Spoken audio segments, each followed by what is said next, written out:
where I don't think that where you would see a cause for backsliding would be not going to church. Yes, that can come from situations. Like, if you don't go to church, you don't have somebody to admonish you. I think that's where you got it misunderstood. I'm not saying because I don't go to church. When I said the church, I mean being active, situation that happen in the church, because of the church, that causes me to drift out from the church. Oh. I believe in you, me, you, me, you, me, you, me, yeah. I believe in you, me, you, me, you, me, you, me, yeah. Let's stay here for a lifetime underneath the moonlight, 'cause I don't want us to go. No, I don't want us to go. Yeah, you could be my lifeline, you could be my sunshine in a world so full of pain. Can you make it go?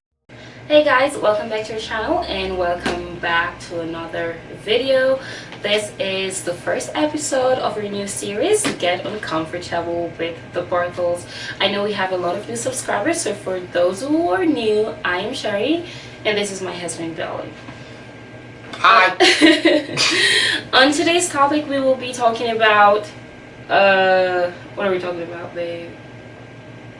Like, what would be the general a functioning topic? Christian home. Yes, because we have the talking points, but like to give it a generalized topic for today, functioning Christian home.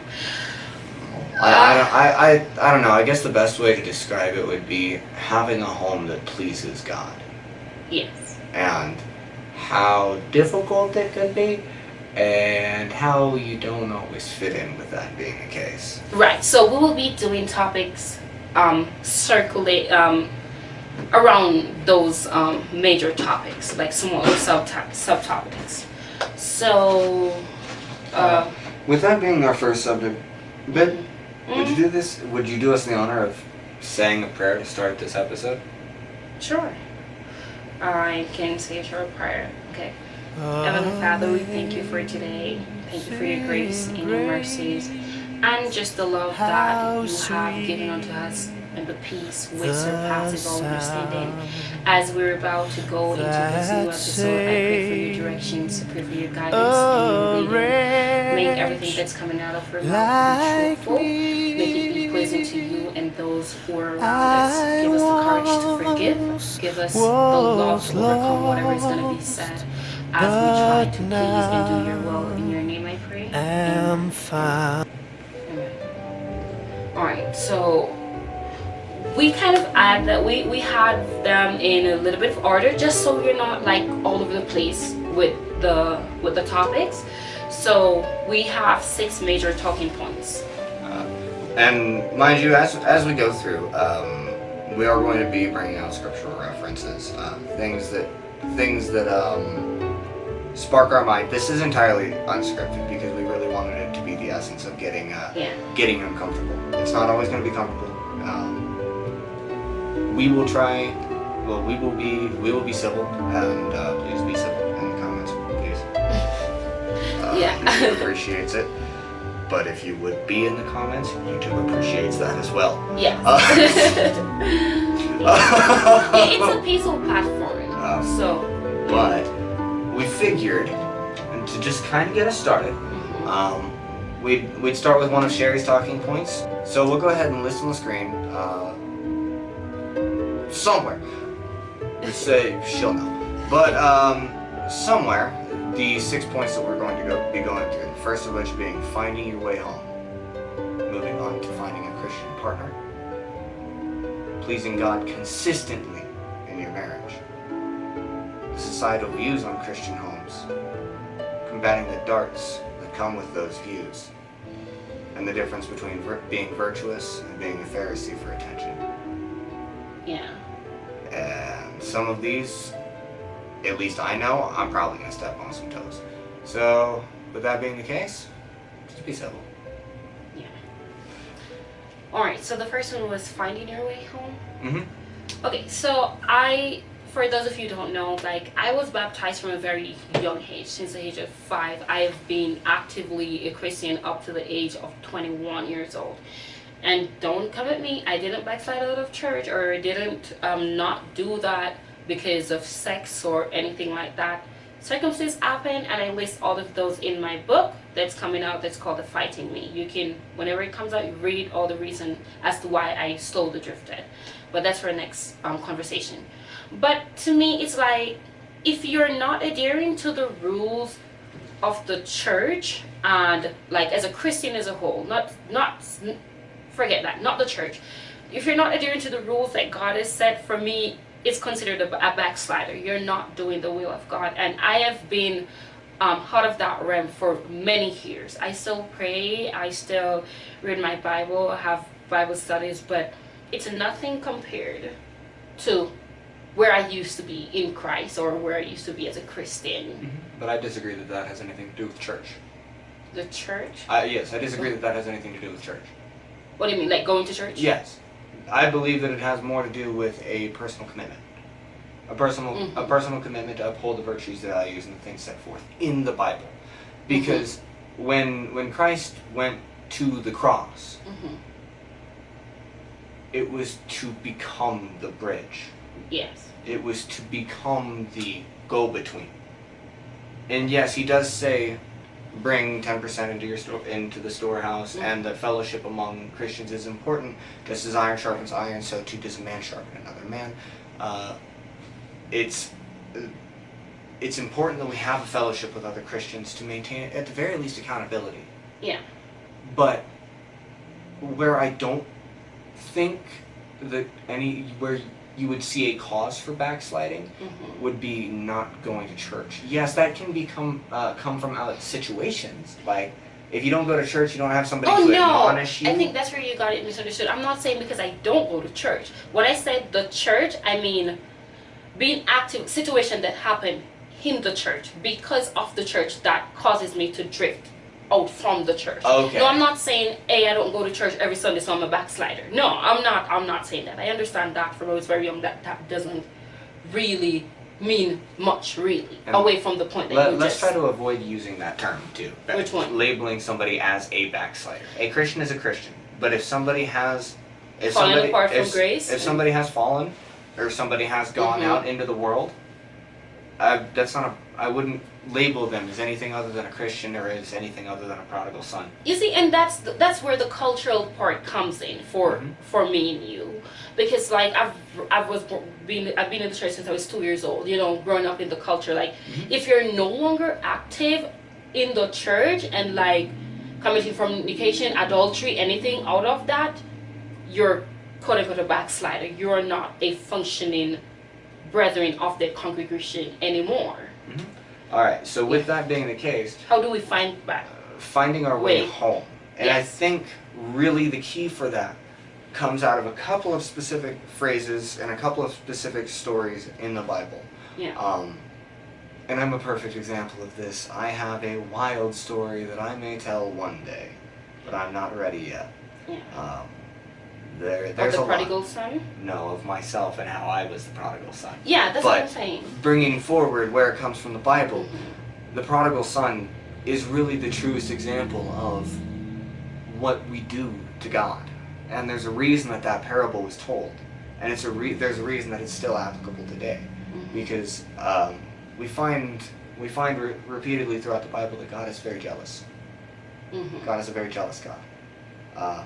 Thou shalt love no other gods before me, being key to that. God, he is jealous. He is righteously jealous. Yes. And God is always chasing. Always. Even if it means sitting and waiting for us to come back. Myself being a prime example, I beat an incredibly strong addiction in one night because of a miracle. Yeah. A miracle that changed and saved my life one out of many, many times. Yeah. The point is, how do we find our way home? The answer is simply turning around and walking. funny little bit of visualization there. There's a picture that I found that perfectly illustrates that. So if you would roll that right now. I think that picture really illustrates the point that I'm trying to make here. Yeah. With us walking away and then turning around and wondering if Jesus is still waiting for us all back at the start of the path where we decided to go exploring from. Yeah. And he may set up a tent and he may have gone and looked for food, but you know what? At the end of the day, every time I've come back to the start of my path, he's been there. Yeah. And every time I come back, honestly begging for forgiveness, and every time it's been there waiting for me, because he promised that for us from the day that he hung on the cross. Yeah. And it's just from personal experiences, I'm just gonna say something on that, like, how do you find your way back home? Mm-hmm. Because you said I shouldn't use the term a backslider too much, but I'm just gonna say, when you're falling from grace, when all my life that is all I know, go to church and school.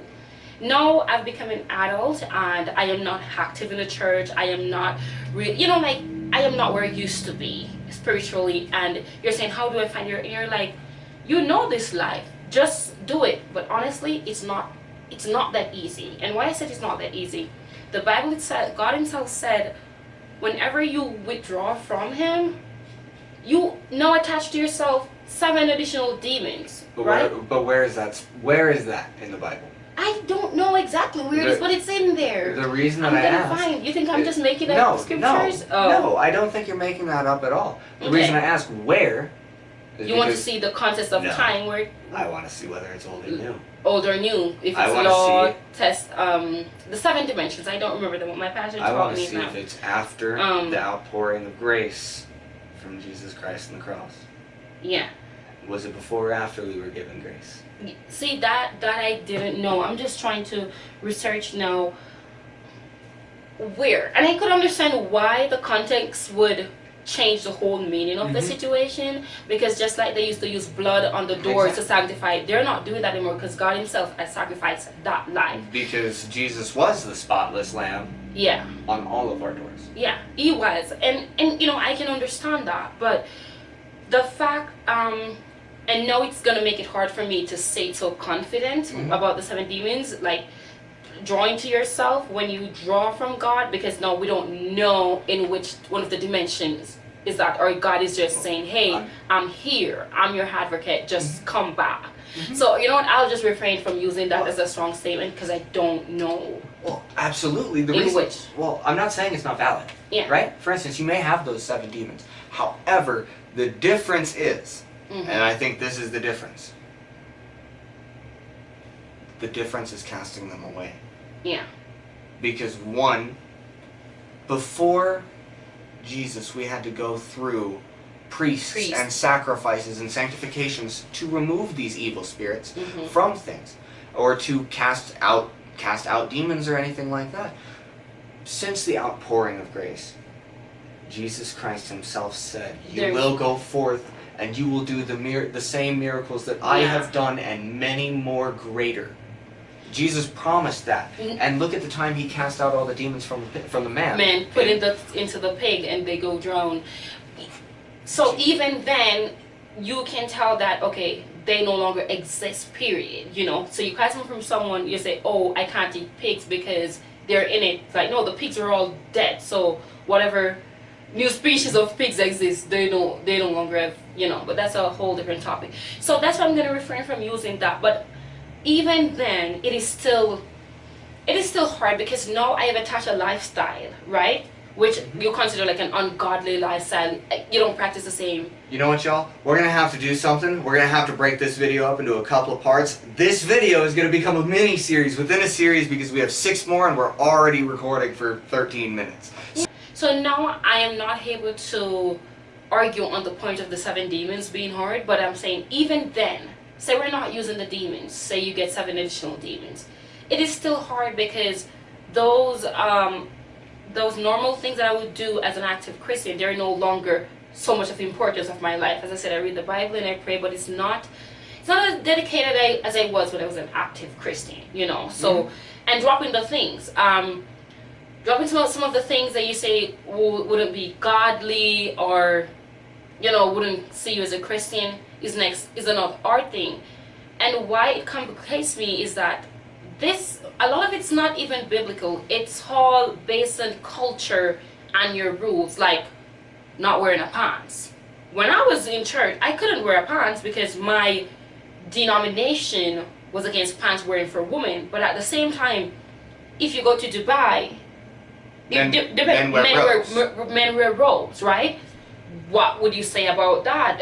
Would you be classified as gay if you wear that in Jamaica? Yes, because they're saying that's a female. So it drives me crazy because it's cultural lifestyle being inputted into religion, which God didn't say. He said dress modest. And sometimes I think, me wearing a dress, you can see my thighs. If I was wearing a pants, it would be all down to my knee. And if you ask the folks in the Middle East, seeing anything above, seeing any skin at all is too much. It's too much. Yeah, so it's all based on your culture that impacts your religion. Mm-hmm. Here in America, the first time I go to church here in America, everyone looks the same. Nobody wear hats, cover their head. They have their earring, their necklace, and I'm like, why do they all look the same? They don't look like Christian. But I realize I'm thinking back onto my upbringing, not of that. But as Billy said, the way to get back to God is literally just turn around and decided to move. And I think that's the hard part. Turn around and take a step. Yeah, I think that's the hard part. Deciding that today's a day I'm gonna leave this life, leave this miserable life, contemplating, cursing, being angry, just being agitated, and just seek peace, seek His guidance and His leading. And I think that's the hardest part. Mm-hmm. I can agree. In the past year, for instance, mm-hmm. I myself have beat 2 major addictions that I've held for the majority of my life. Yeah. I beat an addiction to nicotine. I have been completely clean, completely free of nicotine for, 4 or 5 months? 6 months? It was May, right? May? It was earlier than May. I think it was April. Okay. I think it was April. So, since April is when I finally set down my last bit of nicotine. And I have not touched it since. Yeah. And nicotine, even though it's not large, could be considered an addiction, which makes it so that you're not sober of mind, which we are called to be, sober of mind. Yeah. And if I'm in church thinking about when I can go out and have my next cigarette, I wouldn't consider that sober of mind. So with that, it was literally a decision one day of, I have to take a step. I have to do it or I'm not. Yeah, sorry for cutting in, No, go but ahead. you actually gave up. No, someone dog or something slashed into our door or something like that. Yeah. You gave up cigarette smoking not just like that, because you once told me that there's no way you can stop doing it, because you feel like it's too important to you. I told you that I wouldn't. I told you that I enjoyed it. Yeah, I you said enjoyed I it. liked tobacco. I said I would never give it up. Yeah, and I have so much problems with it. At the same time, I'm putting my foot down on it while being lenient. It's like I was held in that middle ground where I'm like, whatever, if you like doing it, but I hate it. And then out of the blue, like, it was gone. It was just gone. And then we moved here and like, okay, That I was gave a up miracle that. too, because I didn't suffer a ton of headaches. I was a little agitated for a couple of days, but I didn't suffer a ton of headaches or have anything else. And mind you, at that point, I had been smoking cigarettes for Since you're 14. No, earlier than that. Earlier than 14? Yeah, earlier than that is when I had my first cigarette. Okay. But a long time. Way longer than I should have been. Yeah. Frankly, I shouldn't have ever been. Yeah. It's so much better. But those are miracles, and those miracles are born from steps. As Steve Harvey would say, those miracles are born from jumps. Yeah. How do we come back? We turn around and take a step. And that doesn't necessarily, and that doesn't mean, of course everybody says it, that doesn't mean go out and sin knowingly because I can always come back. because that is dishonest Yeah. to an absurd degree, and one could almost say blasphemous. Yeah. But on the other hand, everybody falls. And God doesn't judge the falls based off of what I've read. My Jesus doesn't judge the falls. But on the other hand, what they do judge is whether or not you get back up and come back. Yeah. I think that's what's important. Yeah. And I think the biggest key is, take it from somebody like me. There is no sin that's ever been too great. Shoot, we can look back into the Bible, even before David. I mean, even before Jesus was crucified. David sent somebody to the front lines to steal his wife. Yeah. That was hard. And God said, even after that, David is my favorite. Yeah. God said, David is my favorite to the point that I will give my only son to his line. Yeah. That is how big of a favorite David was. David Israel. Like, the meaning of Israel is actually, I forgot now, but I know. You know, it's funny, because I remember a lot of things that I was taught in church, like in Bible studies. About David? Not just David, just like in general. Like, it's funny, like I would be talking to people at work and I would have those. So they don't really leave your mind because you stray. They're still there. But as we both said, that I think that's the I don't want to say the least, but that's the thing, that's the biggest answer to how do you find your way back home. It's like a simple step. All you need to do is turn around, but that's really all that you need to do. It sounds so like, oh, I've done this. Yeah. I robbed a gas station and hurt these people and so on and so forth. How could God ever... Turn around and ask. Yeah.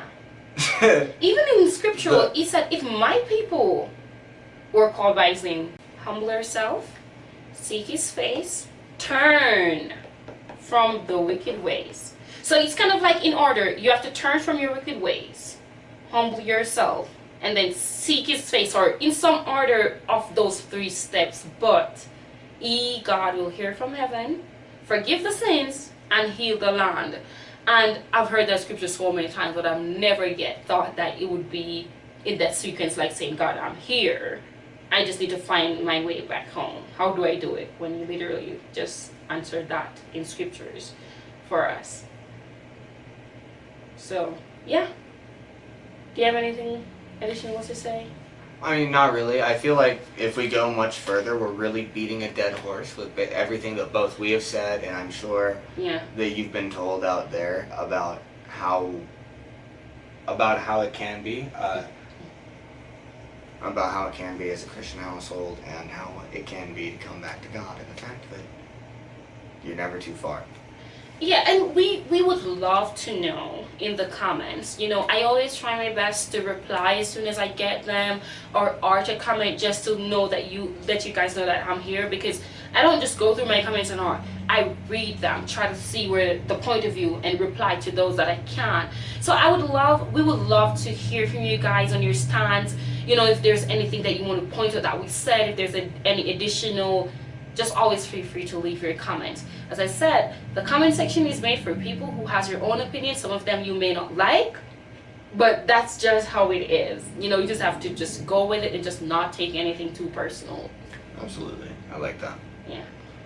Well, we're gonna close out this video and Right. Make sure to come back in next week. We are definitely going to have absolute slammer of a video. We've got a little bit more planned. I'm going to be working a little bit on the audio setup.